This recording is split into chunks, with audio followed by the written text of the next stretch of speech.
Alors qui que soit le nouveau Premier ministre, la première de ces urgences sera le redressement des finances publiques. Ah oui, les documents que Bercy a transmis aux parlementaires sont clairs. Le déficit public pourrait s'aggraver en 2024 d'au moins 16 milliards d'euros par rapport à la trajectoire prévue.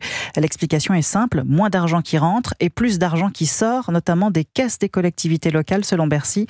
Sans économie supplémentaire, le déficit pourrait s'établir à 5,6% du PIB cette année, voire 6,2% en 2025. La question du budget de l'État est donc d'autant plus cruciale. Mais sans gouvernement, la question se pose. Sera-t-il bouclé dans les temps ? Bonjour Jacques Serret. Bonjour. La présentation du projet de loi de finances en Conseil des ministres est prévue dans 3 semaines.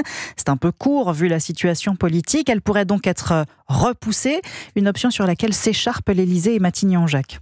Emmanuel Macron veut rester le maître des horloges, mais Gabriel Attal veut aussi imposer son tempo, car le temps presse si l'État veut boucler son budget dans les délais. La loi est claire, le projet de loi de finances doit être déposé à l'Assemblée au plus tard le premier mardi d'octobre de l'année qui précède, et cela suppose une présentation en Conseil des ministres une semaine avant.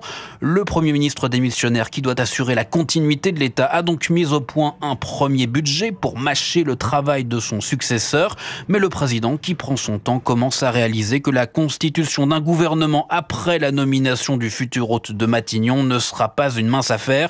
Il est donc désormais question pour l'entourage du chef de l'État de passer outre cette date du 1er octobre contre l'avis de Gabriel Attal. Jacques Serret du service politique d'Europe 1.